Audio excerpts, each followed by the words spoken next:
Thank you very much.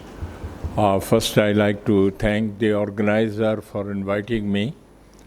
And one of the disclaimer I like to do it is that whatever I'm going to say is my all personal opinion about the pharma industry, regulators, and how we can expedite our export. Because for last almost, I should say, over 20 years that I'm here, I noticed that we made progress in the achieving international standard, but still we have not accomplished what we should do it, what our neighbor have done. Is due to many reasons, but three of the areas that I like to focus on my presentation.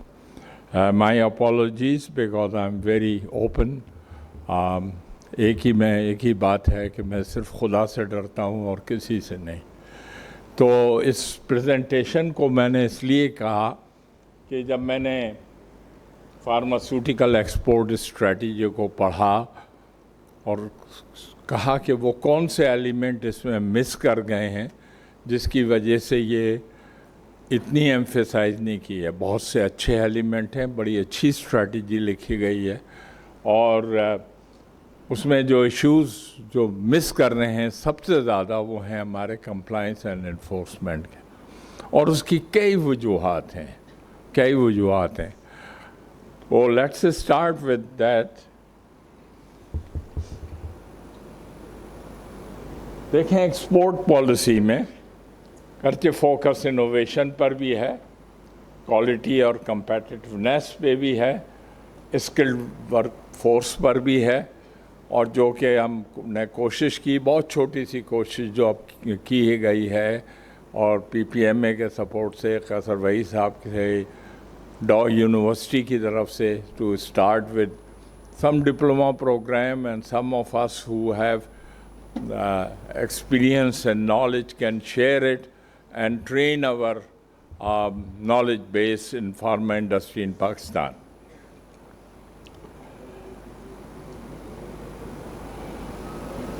Current situation है और ये ठीक नहीं है. कुछ figures ये मैंने बहुत पहले स्लाइड बनाई थी, तो ये ज़्यादा है, 639 नहीं है, शायद ये पुरानी फिगर है, और इससे ज़्यादा हो गई हैं फार्मा मैन्युफैक्चरर. हमारे 11, ये मेरे ख़्याल से फिगर ठीक है कि 11 कंपनियों ने इंटरनेशनल स्टैंडर्ड ले लिया है. और प्रेजेंट ये आपकी एक्सपोर्ट फिगर है, कुछ अभी रीसेंट उसमें बढ़ी है, लेकिन फिर इम्पैक्ट पड़ जाएगा जैसे कि हमारी पॉलिटिकल सिचुएशन है अफ़गानिस्तान की, उसकी वजह से. एक चीज़ याद रखिए कि ये नंबर ऑफ़ मैन्युफैक्चरर इतने हैं और उसमें से 11 ने तकरीबन, मैं कहूँगा, इंटरनेशनल स्टैंडर्ड के करीब आ गए और ले लिए हैं, अचीव कर लिए हैं. एक चीज़ बहुत मैं एम्फेसाइज़ करूँगा कि प्लीज़ जो कंपनीज पिक कंट्री से इंस्पेक्ट करा चुकी हैं वो अपने को पिक सर्टिफाइड ना कहें. This is not a certification body, it's not an like ISO. It's a club where they have the membership. Their objective was very clear, to have the training, to have international standards. तो ये examples हैं, इससे हमको सबको सीखना ज़रूरी है और पाकिस्तान की फार्मा इंडस्ट्री को बहुत ज़रूरी है. देखिए, इंडिया में भी इसी किस्म की हरकतें होती हैं और यहाँ पर भी इस किस्म की हरकत होती है. ये मैं आपको बताऊँ. उसका एक ही इलाज है, मैनेजमेंट जो कंपनी की है, fire the dishonest people. You can not do it, you can not train them, you can not एक जगह से दूसरी जगह रखें. आप क्या समझते हैं कि आपके 4 WHO के इंस्पेक्शन में ये पकड़ा नहीं गया था? पकड़े गए थे. उन्होंने वार्निंग दिलवा के आपको छोड़ दिया, लेकिन सब में था, सबके साथ ये फेक डेटा, अनएथिकल प्रैक्टिसेस ये शामिल थी। मेरा यही एम्फेसिस है इसके ऊपर। अब मैं आगे बढ़ता हूँ, आपको मेरी कुछ सजेशन है 3 चीज़ों। एक तो ड्रैप को है, एंड आई एम सॉरी ड्रैप के यहाँ नहीं है उवैस साहब, मैं उवैस साहब के सामने बहुत ओपन होकर कहता हूँ, ख़त्म कीजिए ये जो आप लोगों ने ढोंग रचाया है ना कि हम WHO GBT3 लेवल में आ जाएंगे। आ भी गए ना तो डूब जाएंगे थोड़े दिन बाद, जब तक आप ये बेईमानियाँ नहीं ख़त्म करेंगे। और इंडस्ट्री ये सोचकर कि हमारे साथ बिजनेस में और कोई ऑप्शन नहीं है, ये तो पार्ट ऑफ आवर लाइफ है कि हम उनको लिफाफा देंगे या जो भी है, दैट्स डिसऑनेस्टी। ना कीजिए। और वैसा आप अगर आपको अपने को पिक कराना है तो इससे पहले हटाइए। ये सब ये ट्रेनिंग देना, तस्वीरें खिंचवाना, दिखाना हमने पिक का ये किया, कुछ नहीं होगा। आप 8 साल से पिक कर रहे हैं, पिक होता है साल भर 1.5 साल के अंदर, कोई बड़ी बात नहीं है। पिक की मेंबरशिप चाहिए ना आपको, वो मेंबरशिप आप लें। सो आई थिंक ये है। लेकिन क्या मेरे सजेशन है कि आप सब कुछ कर रहे हैं, डिजिटलाइजेशन, इसके ऊधम, इसकी तस्वीरें, ये सब ठीक है, करते रहें आप। लेकिन सबसे बेसिक है आपका कि आपके रेगुलेशंस जो हैं वो टोटली आउटडेटेड है, वो फिट नहीं होते इंटरनेशनल नॉर्म में आके। आप अपनी तरफ से बना लेते हैं। आप देख लीजिए, आपने नई पॉलिसी बनाई थी, मैंने की थी पॉलिसी शुरू में, आपने चेंज कर दी उसे, ये कॉन्ट्रैक्ट मैन्युफैक्चरिंग की। ओपन कीजिए ना कॉन्ट्रैक्ट मैन्युफैक्चरिंग को, ओपन रखिए। बेईमानी ये क्या, आप हमें सबमिट करें, आप हमें ये करें, आप एक्सपोर्ट के लिए आपकी एक रजिस्ट्रेशन स्कीम है, अरे ये सब बेकार है, ये कहीं नहीं होता। मैंने 40 साल हेल्थ कनाडा में एज ए रेगुलेटर काम किया है, मुझे पता है। तो ये सब अपने पॉलिसी प्रोसीजर्स जो हैं उनको लाइन कीजिए, इस पर आप डिस्कशन कीजिए, इस पे आप इंडस्ट्री के साथ काम करें, रीस्ट्रक्चर करें। ड्रैप का जो वर्क है, रीस्ट्रक्चरिंग नहीं। अजीब है, कोई ना पॉलिसी है आपकी, ना प्रोसीजर है। आप कहते हैं हमने डिसाइड कर लिया था, फलानी मीटिंग में डिसाइड हो गया, उस मीटिंग में ये तय कर लिया था कि अगर आप चेंज करेंगे एक सेक्शन को फ्रॉम कैप्सूल्स टू टैबलेट, आपको 3 साल बाद देंगे। ये भाई ये क्या, कुछ साइंस है क्या है? तो प्लीज़, मैं बहुत वोकल हूँ इस मामले में, तो आप ना करें। आपको proper governance, code of conduct and ethical perspective पे देना, और फिर आप वो इलाज कीजिए कि जो आपके अगर एम्प्लॉयज़ इस किस्म की हरकत कर रहे हैं। तो ये मैंने इंडस्ट्री को भी यही सजेस्ट किया कि देखिए, अगर कोई बात है तो आप ये दूसरा रूट ना यूज़ करें, आप बाकायदा जाएं, अपील मैकेनिज़्म के थ्रू जाएं, डिले हो जाएगी कोई बात नहीं, लेकिन ऐसा ना करें। मेंटेनिंग आर्म लेंथ रिलेशनशिप, देखें मैं अभी ओपनली क्रिटिसाइज करता हूँ इस बात को।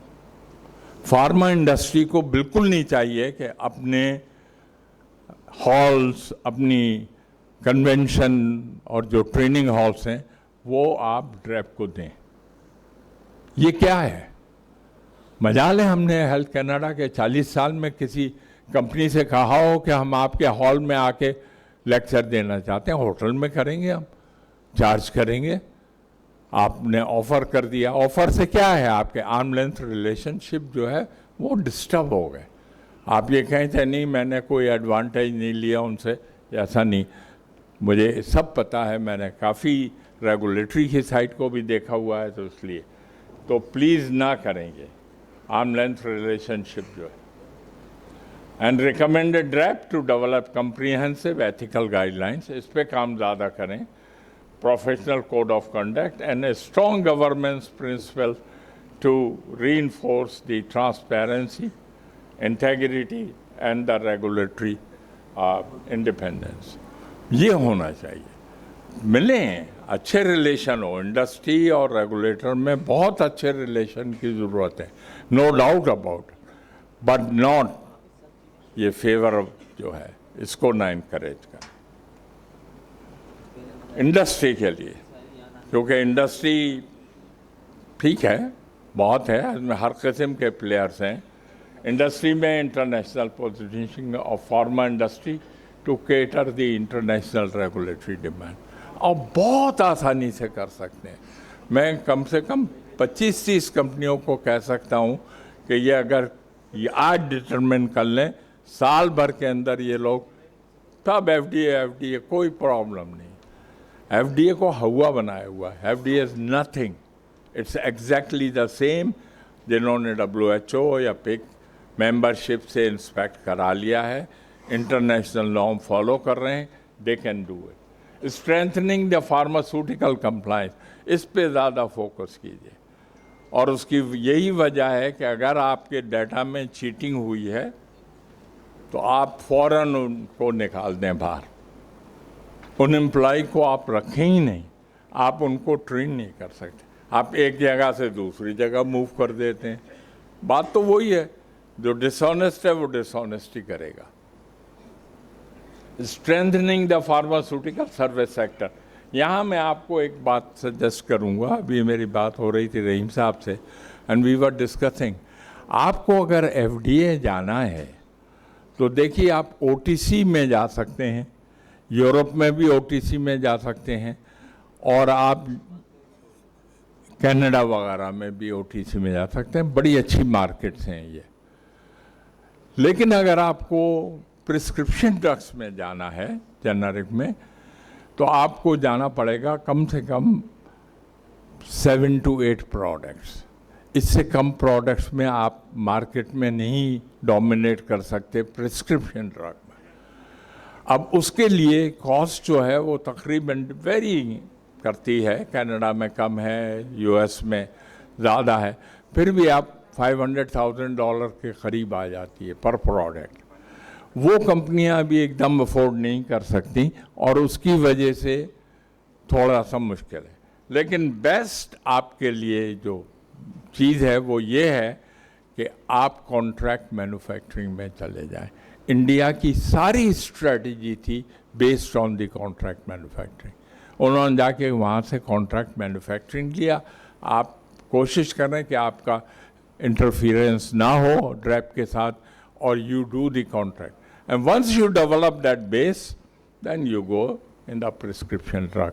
कोई बड़ी बात नहीं है, कंप्लायंस बस आपका ठीक होना चाहिए, बाकी आप you can do it business जो एनी हाउ।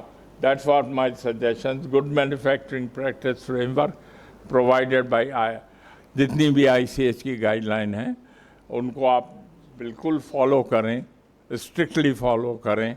और मैंने इनको ड्रैप को भी सारा वक्त यही सजेशन दिया था कि आपको अपनी गाइडलाइनें लिखने की ज़रूरत नहीं है। कट पेस्ट करते हैं वो भी गलत करते हैं आप लोग।